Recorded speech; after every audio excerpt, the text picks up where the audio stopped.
gelmiyor AKP'ye. Bu kısmı net yani. Ama Kürt halkı siyaset yapıyor ve diyor ki siyaset yapıyorsam Mahtap da buradaysa onunla konuşacağım ama onunla konuşmak onunla aynı çizgiye geldiğim anlamına gelmez. Karıştırdıkları nokta bu yani. Hani kimi Kemalist kesimlerin yani. Siyaset etmeyi becermek istiyor. Yani tüm bu konjonktürde siyasetin yol ve yöntemiyle Orta Doğu'da kendini güvenceye almak istiyor Kürt halkı. Evet, bundan daha doğal bir halk olabilirmiş de. O yüzden hani şimdi Diyarbakır'a gidiyoruz, bağlanıyoruz yani. 2 yıl önce Diyarbakır'dan buraya bağlanma imkanı yoktu yani. Hani bu ağır atmosferi diyorum ya kaçırıyorlar gözden ve sanki her şey orada da İstanbul gibiymiş de şimdi görüşünce de hiçbir şey değişmemiş yani. Bir kente kimliğinizi gösterip pasaport gibi girdiniz yani. Düşünün yıllarca. Şimdi en azından dediğim gibi çeşitli alanlar açılıyor. Toplum diyor ki ben biraz nefes alırsam inşa edebilirim yani. Şimdi de biraz hani onun şeyini bir şekilde görüyor ve şu da kıymetli bir şey diyorum ya, kimse zaten AKP'ye güvenerek yol alamaz. Herkes kendine güvenerek yol kurabilir ve bu silah bırakma meselesini de herhalde herkes yeterince anladı. Yani Kürt Özgürlük Hareketi AKP'ye güvenerek değil, kendi politika etme yöntemini değiştirerek silah ancak bıraktı. Şurada belki şu aslında şöyle biraz hani açık konuşalım. Bence mesele silahı sayıp saymama meselesi değil.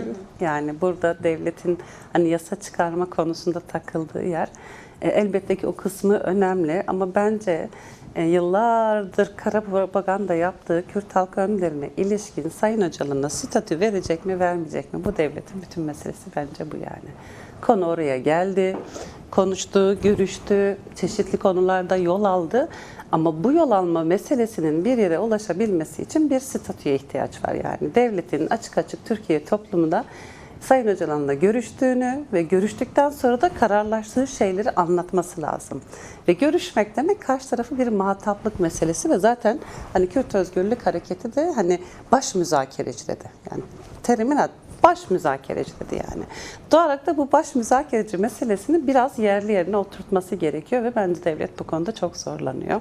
Şöyle zorlanıyor. Mesela hani kimileri diyor ya bu işte DEM Parti'de işte Kürtler de Öcalan'ı yani sadece özgürleştirmek üzere kendilerini kurdular ve bütün meseleyi oraya bağladılar. Hatta hani komisyonda CHP'li vekillerin öyle sözleri vardı. Konu Öcalan'a dayanmasaydı biz hani bu konuda çok daha rahat ama DEM Parti getirdi konuyu oraya dayattı. Şimdi devlet de biliyor, Kürtler de biliyor aslında. Ortaklaştığı yer şurası yani. Öcalan'a özgürlük olmadan bu devlet hiçbir Kürt'ü özgür bırakmayacak. Bu kısımda herkesin kafası net yani.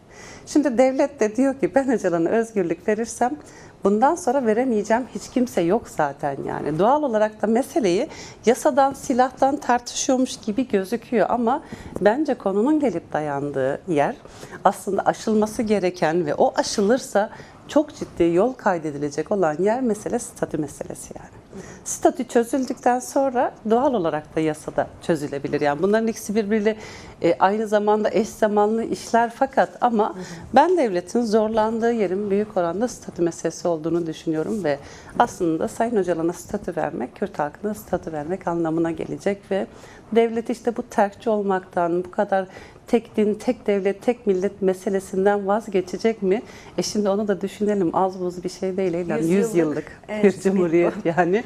Biz 100 yıllık diyoruz ama cumhuriyet yaşça büyümeye devam ediyor ve hani 103-104 yaşına doğru geliyor.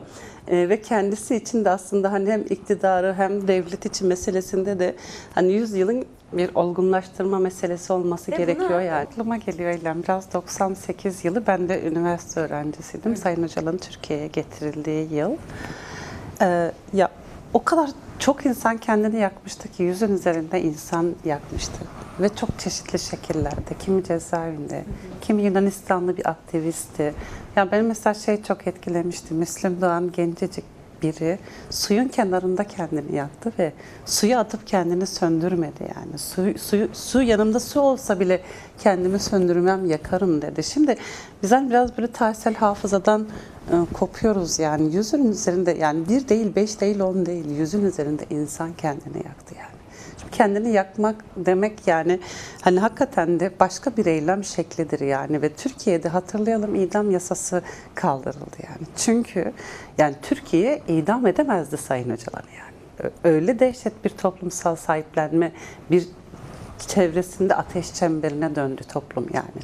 Ben o yüzden hani Türk devleti bazen anlamıyor mu diyorum, bazen iyi biliyor diyorum, bazen hani böyle kendi kendimle çelişiyorum ama bütün bu meseleler içerisinde hani şey denildi, Amerika teslim etti ama idam etmemek kaydıyla. Ya ben öyle olduğunu düşünmüyorum mesela.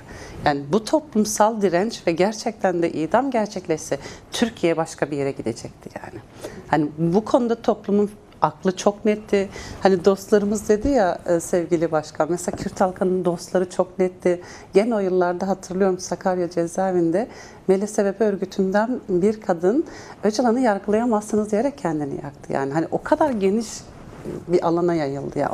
O Avrupa'sı, Türkiye'si, cezaevi yani çok geniş alanda insanlar refleks verdi. Şimdi böyle bir yani çemberinde olma meselesi var. Yani tecrit de olsa toplum çemberindeydi.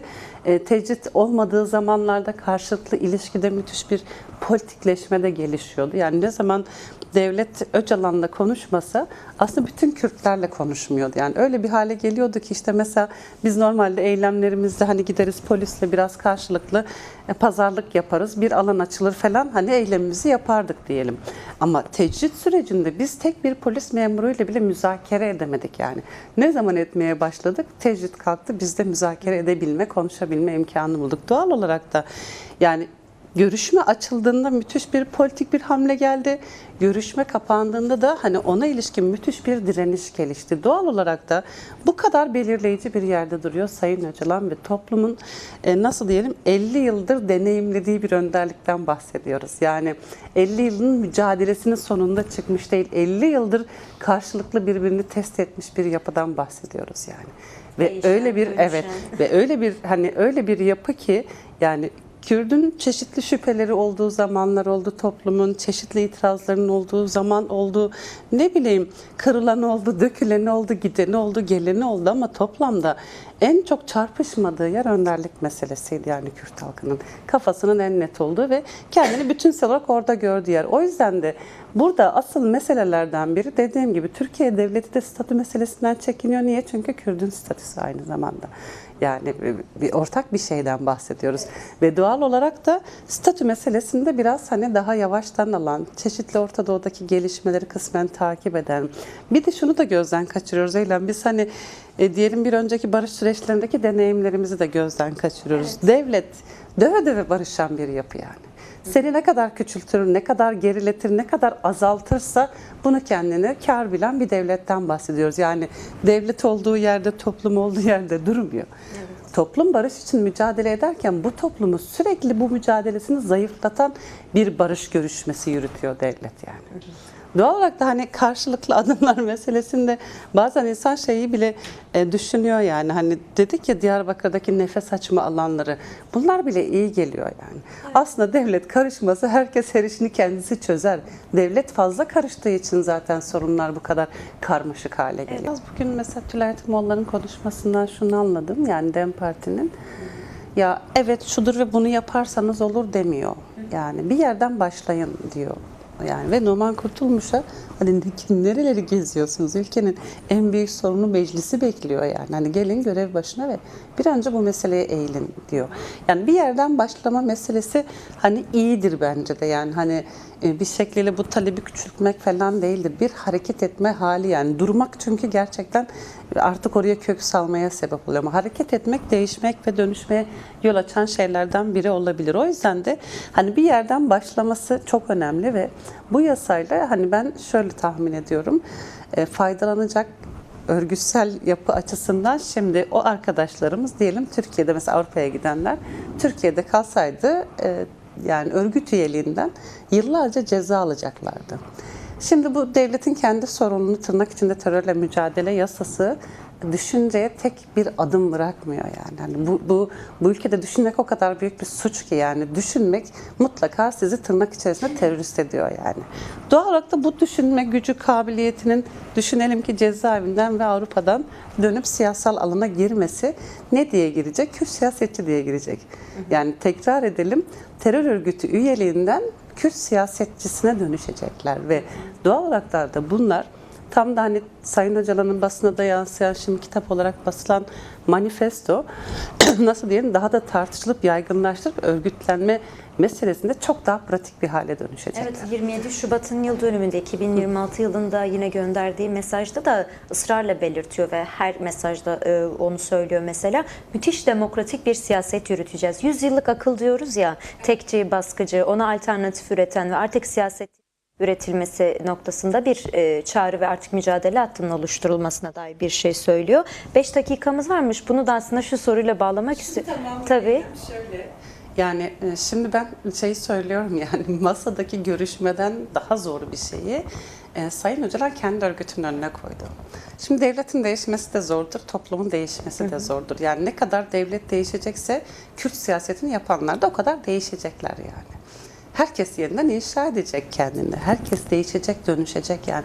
Dönüşmeden olmaz yani. Çok akışkan ve çok döngüsel bir şey tarif ediyor. Ve tarif ettiği yerde elbette ki herkes biraz aslında aklanıp paklanacak yani. Ama aklanma dediğimiz şey nedir?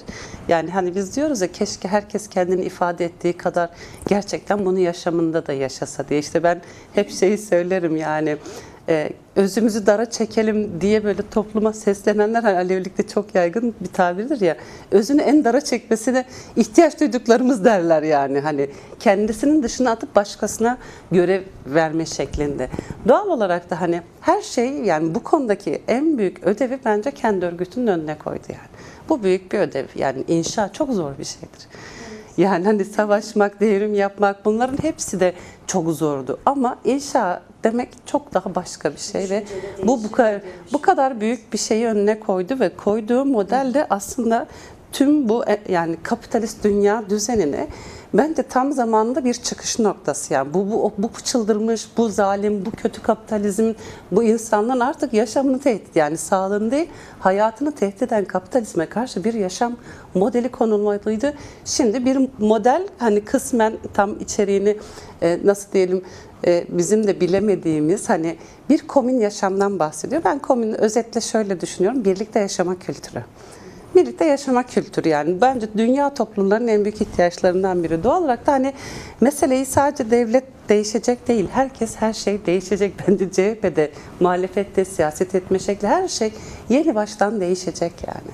O yüzden de ben hani ödevin büyüğünü dediğim gibi örgütün önüne koyuyor ve örgütün önüne koyduğu bu büyük ödevi örgütleyebilmesi için de devletin baskısı, zulmü, cezaevi, yani göçmen haline düşürme halinden çıkarsa, yani bunun için çok deneyimli bir geçmişi var. Türkiye topraklarında bir geçmiş var. Bu toprakta 30 yıl cezaevi yatan, bu toprakta 20 yıl siyaset yapan, bu toprakta böylesi dönemleri örgütlemiş, deneyim edinmiş çok sayıda kadrosu var ve devlet şundan çekiniyor. Bu kadroyu yasal bir hale getirdiği andan itibaren Kürt hareketi kendini çok hızlı örgütleyebilen bir hareket ve bundan çekiniyor. Bu yüzden de yasayı da engelliyor. Dedim ya, özde şöyle bir şey, eylem. Kimse şunu beklemesin yani. Masada görüşülecek, karar verilecek ve her şey uygulanacak. Böyle bir şey yok yani. Ya bunu devlet hiçbir zaman gerekip karar vermesi gerekir. Devlet bunu hiçbir zaman yapmayacak yani. Hani KCK operasyonlarından biliyoruz yani. Barışırken yaptı bu operasyonu yani. Zayıflatmak isteyecek, talebi düşürmek isteyecek, geriletmek isteyecek, azaltmak isteyecek, isteyecek yani. Mesele tam da sizin bunun karşısında nasıl durduğunuz meselesi. Sizin bununla ne kadar baş ettiğiniz meselesi. O yüzden de ben hani Kürt hareketi açısından daha büyük bir zorluk var. Hem bu devletle baş etmeye çalışacak, hem de yeni bir şey inşa etmeye çalışacak. Bu ikisi zorlu şeyler ama hani şöyle düşünüyorum, ben AKP yeterince artık erteleme noktasında sona doğru geldi yani. Hani ötele nereye kadar?